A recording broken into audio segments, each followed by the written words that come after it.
సమాజం కళ్ళు తెరవకపోతే చాలా ప్రమాదం. మనం ఎదుటి వృత్తులకి గౌరవం ఇవ్వడం మానేసాం. అందువల్ల చిన్న చిన్న వృత్తులలో ఉన్నటువంటి వాళ్ళు ఆ వృత్తినిలో తమ బిడ్డల్ని రానిలా. ఇప్పుడు ఒక బార్బర్ షాప్లో ఎవరు పనిచేస్తున్నారండి?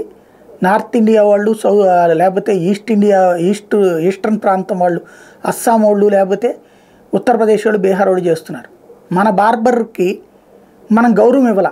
దానివల్ల ఆయన తన బిడ్డలు తనలాగా అవమానించబడకూడదు అనుకున్నాడు. అందుకని ఆయన పక్కకి వెళ్ళిపోయాడు. వ్యవసాయ కూలీకి మనం గౌరవం ఇవ్వాల. వాడు అది అనే స్టేజిలో ఉన్నాం. పర్యవసానం తమ బిడ్డలు అట్లా కాకూడదని కోరుకున్నారు. పర్యవసానం ఏ ఊర్లో చూసినా పల్లెటూళ్ళల్లో పనులు చేయడానికి మనుషులు దొరకట్లా, రైతు కూలీలు దొరకట్లా. మన జస్టిస్ రమణ గారు అన్నమాట కరెక్ట్. వ్యవసాయ సంక్షోభం ఎదురవుతుంది. ఎస్, ఎందుకని?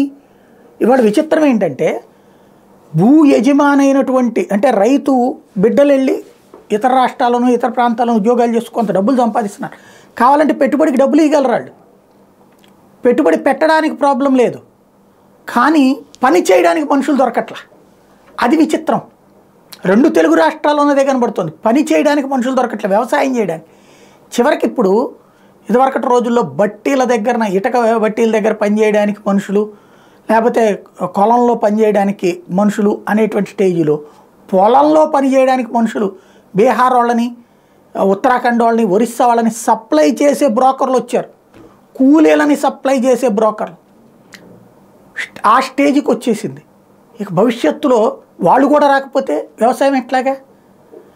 వేల ఎకరాలు కాదు, లక్షల ఎకరాలు ఆంధ్రప్రదేశ్ తెలంగాణలో పంట పండించకుండా ఉంటున్నారు. ప్రభుత్వాలు, కేంద్ర రాష్ట్ర ప్రభుత్వాలు ఇస్తున్న డబ్బులు ఇక్కడ 12,500-13,500 వేలు, అక్కడ తెలంగాణలో ఇచ్చేటువంటి ఎకరానికి 4,000 5,000 ఎందుకు ఇస్తున్నారు? నువ్వు పంట పండించమని. పంట పండించకుండా డబ్బులు ఎట్లాగో వస్తున్నాయి కదా అని పక్కన పెట్టుకుంటున్నటువంటి పరిస్థితి అయిపోతుంది. ఈ సంక్షోభానికి పరిష్కారం ఏంటో అర్థం కావట్లేదు.